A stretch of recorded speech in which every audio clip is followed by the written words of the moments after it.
Welcome to meeting news. నేను మీ ప్రసాద్. అచ్చంపేట నియోజకవర్గం ఒంగూరు మండలం ఏదైతే ఉల్పర గ్రామం నుంచి ఏదైతే మనకు ఉల్పర వాగు పైన వంతెన నిర్మాణానికి 21 కిలోమీటర్ల మహాపాదయాత్ర సందర్భంగా ఈరోజు బీజేపీ నాయకులు అట్లాగే జనసేన నాయకులు భారీ ఎత్తున పెద్ద మొత్తంలో 21 కిలోమీటర్ల పాదయాత్రకు ఈరోజు వాళ్ళు పాదయాత్రగా సాగుతున్నారు. వాళ్ళ ఆలోచన విధానం ఎట్లా ఉంది ఏంటి కనుక్కునే ప్రయత్నం చేయడం. ముందుగా జనసేనకి వెళ్ళి మీరు మాట చెప్పండి.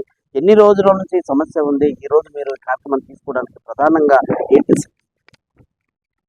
కొన్ని శతాబ్దాల నుంచి కొన్ని 3 శతాబ్దాల నుంచి మేము చూస్తున్నాం. దశాబ్దాల నుంచి ఒక 30 సంవత్సరాలు మాకున్న అవగాహన 35 నుంచి 40 సంవత్సరాల నుంచి మాకు ఇదే సమస్యగా పెద్ద ప్రాబ్లంగా మారింది. కనీసం 76 సంవత్సరాలు మన స్వాతంత్రం వచ్చి కనీసం మాకు ఇప్పటికీ రవాణా సౌకర్యం లేక మేము చాలా ఇబ్బందులు పడుతున్నాం. అదేవిధంగా స్కూల్కి వెళ్ళే పాఠశాల విద్యార్థులు కానీ, వ్యవసాయ రైతులు కానీ, ఉద్యోగానికి వెళ్ళే జాబర్స్ కానీ ప్రతి ఒక్కరికి మనకు కావాల్సింది ఏంది? ట్రాన్స్పోర్ట్ ఏది, రవాణా సౌకర్యం బాగుండాలి. అలాంటిది మనకు రోడ్డు నిర్మాణంలో మన గత ప్రభుత్వాల నుంచి చాలా నిర్లక్ష్యం వహిస్తున్నారు. ఇది Hyderabad to Srisailam shortcut road. ఇక్కడ నుంచి మనకు శ్రీశైలం చాలా దగ్గరలో ఉంటుంది. అదేవిధంగా దుందిబి వాగు మాకు ఇక్కడ ప్రతి వానాకాలము చాలా ప్రాబ్లం ఉంటుంది. ఏదో ఒక్కరోజు వచ్చిపోయే వర్షానికి ఇక్కడ ఉన్న ప్రజలు కానీ ఎవరు ఇబ్బందులు పడరు. అలాంటిది వర్షాకాలం వస్తే ఇక్కడ నుంచి ఈరోజు మనం మే 22 నుంచి ఇక్కడ నుంచి వర్షాలు స్టార్ట్ అవుతాయి. ఒక 2 నుంచి దాదాపు 7-8 నెలల ప్రాంతానికి మాకు రహదారి బంద్ అవుతుంది. దుందుబి వాగు వస్తే ఉల్పర కానీ, ముల్గర కానీ, కోనాపూరు, ఇలా రంగాపూరు, వెల్లికల్లు ఈ రూట్ బంద్ అవుతుంది. ఎందుకంటే అచ్చంపేట నియోజకవర్గానికి మాకు అన్ని సదుపాయాలు కలిగే ప్రాంతం అచ్చంపేట. అక్కడికి వెళ్ళలేని పరిస్థితులు ఉంటాయి కాబట్టి ప్రజలము మేము చాలా ఇబ్బందులు పడుతున్నాం. ఒక్క సంవత్సరం కాదు సార్, ఇది ఇలా ఒక 30-40 సంవత్సరాల నుంచి మాకు ఊహ తెలిసిన కానుంచి 40 సంవత్సరాలు ఎప్పుడు ఇదే ఫేస్ చేస్తున్నాం. వర్షాకాలం అయితే ఒక 2 వీలర్ వెహికల్ కూడా వెళ్ళలేదు. అందులోనూ ఇప్పుడు ఇసుక మాఫియా చాలా నడుస్తుంది. రోడ్లు అయితే మరింత గుంతలుగా మారి చాలామంది యాక్సిడెంట్లలో మొన్న రీసెంట్లో కూడా యాక్సిడెంట్ అయ్యి మీరు చూస్తున్నారు కదా, న్యూస్లలో కవర్ అవుతున్నది. చాలా వ్యక్తులు ప్రాణాలకు కోల్పోవడం జరుగుతున్నది. ప్రాణాలు కోల్పోయినప్పుడు ప్రభుత్వాలు, ఎమ్మెల్యే గారు కానీ లేకపోతే అధికారులు కానీ ఆ రోజు వరకే సానుభూతి తెలియజేస్తూ మరి నిర్మాణం నించాలి, రోడ్డుని మనమే కదా చేయాలి అనే బాధ్యత ఎక్కడా లేదు. అదేవిధంగా తెలంగాణ రాష్ట్రం వచ్చిన తర్వాత గతాల్లో ఇంతకుముందు కేసీఆర్ గారు అక్కడ ఉన్నారు, చేయలే అనుకోవచ్చు. ఇప్పుడు ప్రజెంట్ సీఎం రేవంత్ రెడ్డి గారు మాకు ఒంగూరు మండల వాసీయుడు. అదేవిధంగా కొండారెడ్డిపల్లె తన స్వర్గరామం కాబట్టి ఇప్పటికి కూడా ఈ రోడ్డు నిర్మాణం లేదు. 100 కోట్లతోని నేను ఇక్కడ బ్రిడ్జి నిర్మాణిస్తున్నాడు. 3 సంవత్సరాలు గత ఆయన పీరియడ్ అయిపోతుంది. 3 సంవత్సరాల నుంచి ఎలాంటి ఒక చెంచా మన్ను కూడా అక్కడ వేసింది లేదు. ఇంత నెగ్లెక్ట్గా ఉంటే మరి మీ ప్రాంతమే కదా సార్, మీరే కదా సీఎంగా ఉన్నారు. ఇప్పుడు మీ నుంచే ఎవరైనా పెద్ద తలకాయనే మీది అయినప్పుడు ప్రధానంగా మీ డిమాండ్ ఏంటి? ఈ రోజు ఎప్పుడో దశాబ్దాల కాలం నుంచి కూడా ఈ రోడ్డు అంటే ఈ వంతెన నిర్మాణం జరగలేకపోతుంది. 10 ఏళ్ళ బీఆర్ఎస్ పాలన జరగలేదు. ఇప్పుడు ప్రస్తుతం 2.5 సంవత్సరాల కాంగ్రెస్ ప్రభుత్వం పట్టించుకోవట్లేదు. ప్రధానంగా మీ డిమాండ్ ఏంటి? బహుశా మీ కార్యాచరణ ఎలా ఉండబోతుంది? ప్రధానమైన మా డిమాండ్ అంటే మా అచ్చంపేట నియోజకవర్గం అయినటువంటి సీఎం రేవంత్ రెడ్డి గారు ఇదే ప్రాంతానికి చెందినవారు కాబట్టి తను చిన్ననాటి నుంచి చూసిన ప్రాబ్లమే మేము ఈరోజు వెలువెత్తి చెప్పాల్సిన అవసరం లేదు. మీకు తెలిసిన ప్రాబ్లమే మేము ఈరోజు మళ్ళీ మీకు ఒకసారి గుర్తు చేస్తున్నాం సార్.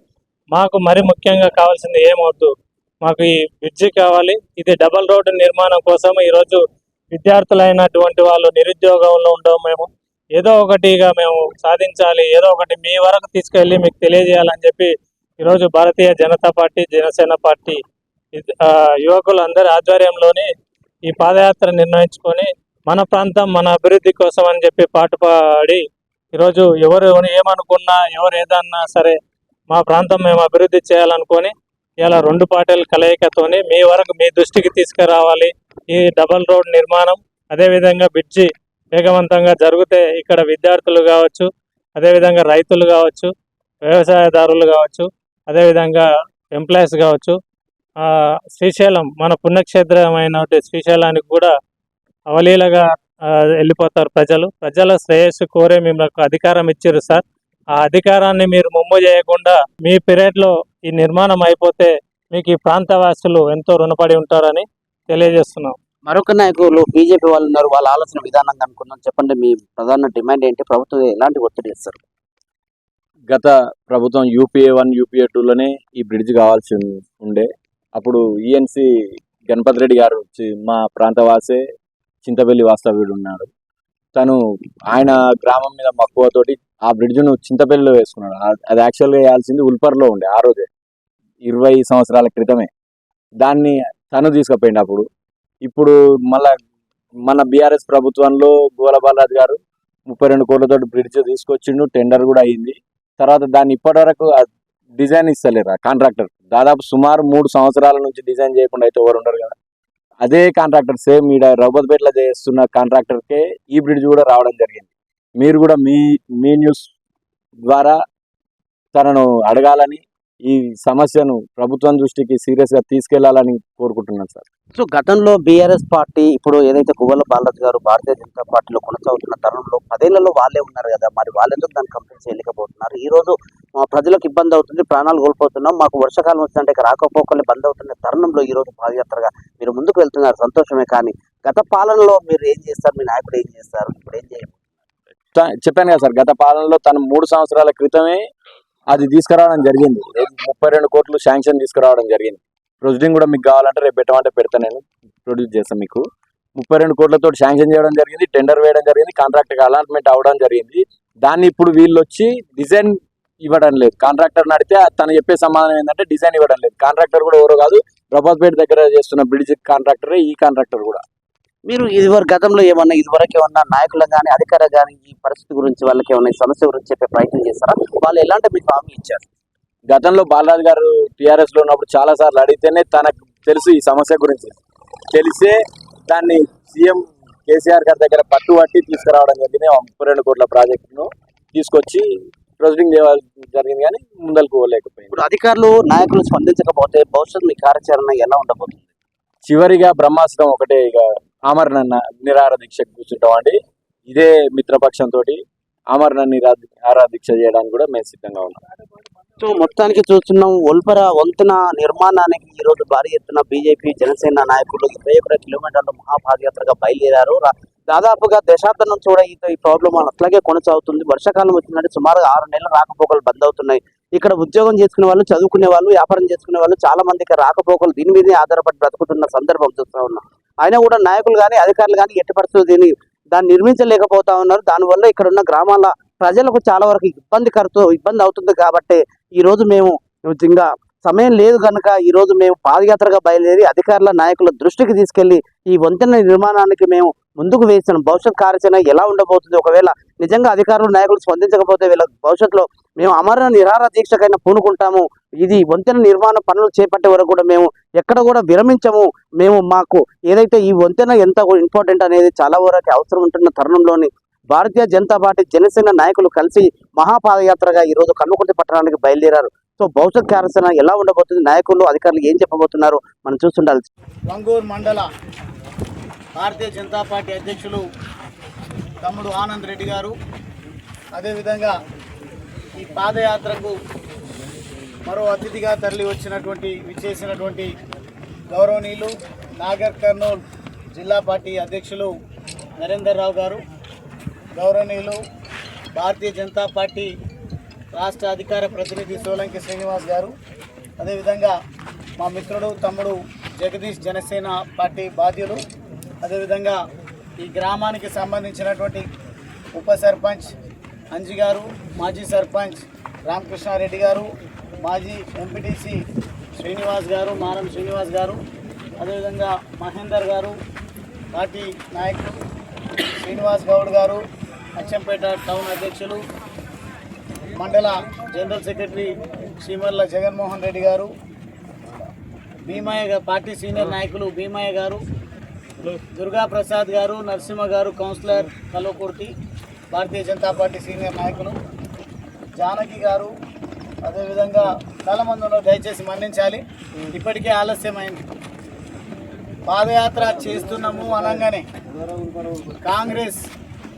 కాంగ్రెస్ ప్రభుత్వానికి, కాంగ్రెస్ పార్టీ నాయకులకు కాళ్ళ కింద భూమి కదిలిపోతున్నట్టు అనిపిస్తుంది. కేవలము ఈ 22 కిలోమీటర్ల పాదయాత్ర, మండల పార్టీ తలపెట్టిన పాదయాత్రకే ఈ రకంగా భయపడుతూ ఉన్నారు అని అంటే దీన్ని బట్టి మా ఉల్పరా గ్రామస్తులు, అదేవిధంగా మొలగరకు సంబంధించినటువంటి నాయకులు, కార్యకర్తలు, అదేవిధంగా రంగాపూర్, కోనాపూర్, వంగూరు మండల వివిధ గ్రామాలకు సంబంధించినటువంటి కొంతమంది కేవలము ఈ గ్రామము, ఈ ఎన్రూట్ విలేజెస్ ఇక్కడ నుండి కల్వకుర్తికి వెళ్ళేటువంటి దారిలో అచ్చంపేట నియోజకవర్గానికి సంబంధించిన, వంగూరు మండలానికి సంబంధించినటువంటి 2-3 గ్రామాల ఈ రోడ్డు సమస్య విషయంలో మేమే పాదయాత్ర చేస్తామంటే వస్తున్నటువంటి కామెంట్స్ ఏదైతే ఉన్నాయో, పనికి రాని అసమర్థ విమర్శలు కాంగ్రెస్ పార్టీ ఏదైతే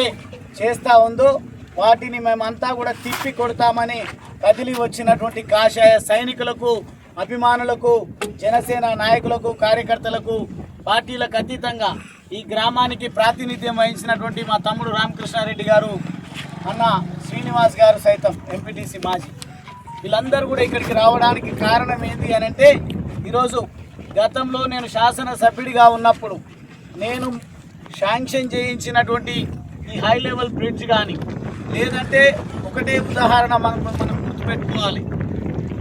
గణపతి రెడ్డి గారు ఈఎన్సీగా ఉన్న సమయంలో తన స్వగ్రామము డిండి చింతపల్లి, ఆ డిండి చింతపల్లిలో పుట్టిండు కాబట్టి గణపతి రెడ్డి గారి దగ్గరికి వెళ్ళి, నేను శాసనసభ్యుడిని మొదటిసారైనా నాకు ఉత్సాహం ఉంది, నా ప్రజలు తెలంగాణ ఉద్యమం నుంచి మొదలుకుంటే ఈరోజు వరకు కూడా నన్ను ఒక కుటుంబ సభ్యుడిలాగా భావిస్తూ ఉన్నారు, వారికి నా పైన ఎన్నో ఆశలు ఉన్నాయి, మీరు అధికారిగా ఉన్నారు, నేను పెట్టేటువంటి ప్రతిపాదనను కాదనకుండా మీరు మూవ్ చేయండి, నేను ముఖ్యమంత్రి గారితో మాట్లాడతా అంటే పాజిటివ్ రిమార్క్స్తోన వారు ఆ ప్రతిపాదనను అక్కడి నుండి మన హైవే నుంచి హాజీపూర్ జంక్షన్ వరకు కొండారెడ్డిపల్లి, ఓర్కపల్లి, డిండి చింతపల్లి ఈ గ్రామాలన్నింటినీ కనెక్ట్ చేస్తూ డబుల్ రోడ్డును మనం మంజూరు చేసి పూర్తి చేసుకోవడం జరిగింది. కేవలం ఒక శాసనసభ్యుడు, ఒక డిపార్ట్మెంట్కు ఈఎన్సీగా ఉన్నటువంటి మేమిద్దరం కలిస్తేనే అంత అద్భుతాన్ని 8-10 సంవత్సరాల ముందే మేము చేయడం జరిగింది. కానీ ఈరోజు ముఖ్యమంత్రిగా ఉంటున్నటువంటి రేవంత్ రెడ్డికి సిగ్గు లజ్జ ఉందా అని నేను ఈ సందర్భంగా ప్రశ్నిస్తా ఉన్నా. ఈ ప్రాంతంలో పుట్టి ఈ గ్రామాల అభివృద్ధికి కూడా తన వంతు బాధ్యత పోషించకుండా, సహకరించకుండా పైపెచ్చు పోలీసులను ఎగదోయడం వల్ల ప్రజాస్వామ్యాన్ని కూనీ చేయొచ్చు, ప్రజా పోరాటాలను అణచవచ్చు అనే ఒక ఆలోచనతోన మన ముఖ్యమంత్రి రేవంత్ రెడ్డి గారు ఈరోజు మేము వస్తున్నటువంటి సందర్భంలో కాంగ్రెస్ పార్టీ నాయకులు అక్కడ కొంతమంది ఒక నాయకుడి ఇంట్లో నిలబడి ఇష్టం వచ్చినటువంటి భాషలు మాట్లాడుతూ ఏమంటున్నారు అంటే, అప్పుడు ఏం బీకిండు అంటున్నాడు, ఇప్పుడు ముఖ్యమంత్రి ఏం బీకుతున్నాడు అని అంటున్నాను నేను ఈ సందర్భంగా. ముఖ్యమంత్రి ఉన్నాడు కదా, తనకు దమ్ము లేదా, తన చేతిలో పని కాదా, ముఖ్యమంత్రికి ఏం రోగం వచ్చింది అని ఈ సందర్భంగా నేను ప్రశ్నిస్తా ఉన్నా. ఈ ప్రాంతంలోనే పుట్టినా, ఇక్కడనే చేస్తా, ఆయన ఎక్కడ పిల్లిలాగా ఎవరికి కనిపించకుండా వచ్చిండో తెలియదు, కానీ ఈరోజు నల్లమల్ల పులిని అని చెప్తా ఉన్నాడు. అంత పెద్ద పులి అయితే ఈరోజు ఈ అచ్చంపేట పరిస్థితి ఈ రకంగా ఎందుకుందో కాంగ్రెస్ పార్టీ సమాధానం చెప్పాలి, రేవంత్ రెడ్డి గారు సమాధానం చెప్పాలి.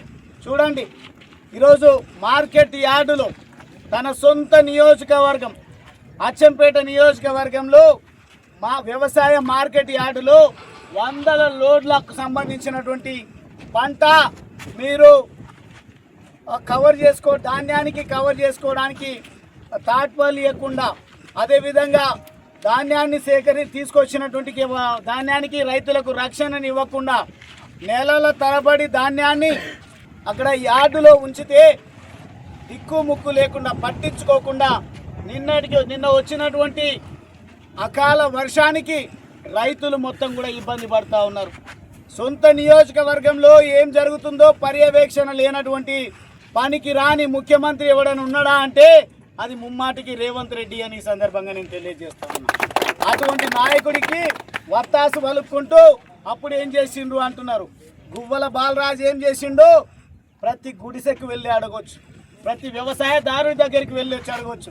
లేదంటే స్థానికంగా మన ఖనిజ సంపద ఏదైతే ఉందో ఇక్కడ ఉన్నటువంటి ఇసుకను స్వంత అవసరాల కోసం కేవలం మన హక్కుగా ఉన్నటువంటి మన సంపదను మన కోసమే వాడుకుంటున్నటువంటి ట్రాక్టర్లు ఉన్నటువంటి వాళ్లకు ఏమాత్రము పోలీసుల ద్వారా కానీ ఇతరుల వల్ల కానీ ఇబ్బంది కలగకుండా నేను ఇక్కడ ఉన్నటువంటి ఇసుక ఒక రవ్వ కూడా బయటికి అమ్ముడు పోకుండా రక్షణగా ఉన్న నేను.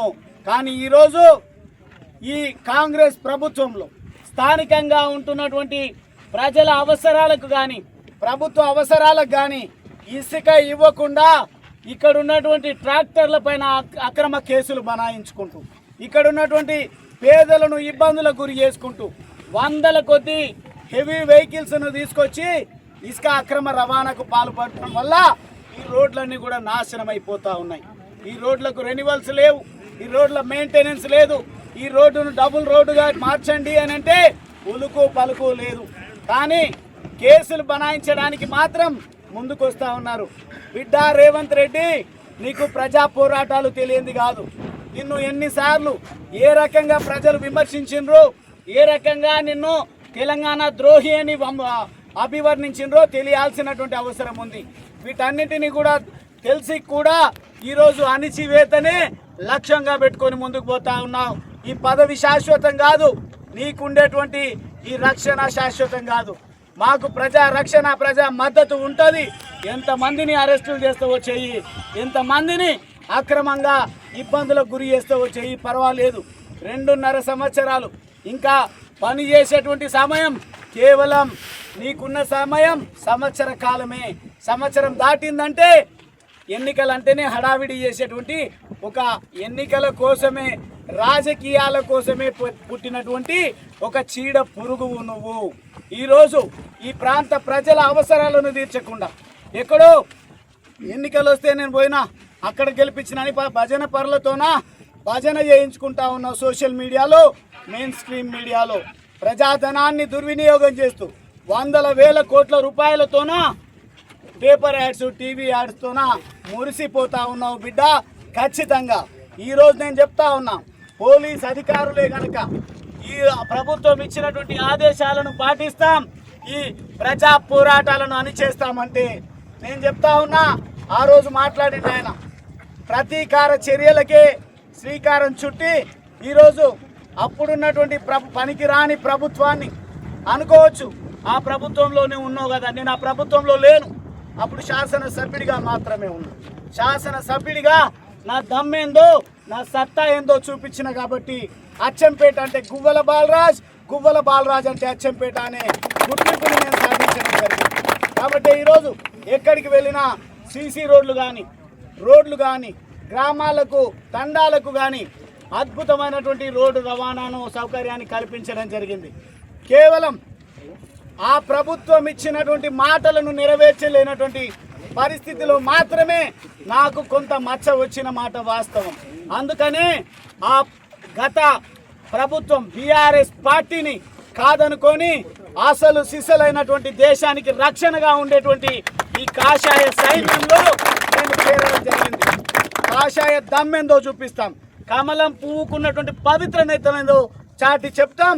రాబోయే రోజులలో ఈ అచ్చొచ్చిన అచ్చంపేట దగ్గర నుండి విజయ డంకా మోగించి ఈ ప్రభుత్వాన్ని కూలదోస్తామని సందర్భంగా హెచ్చరిక చేస్తూ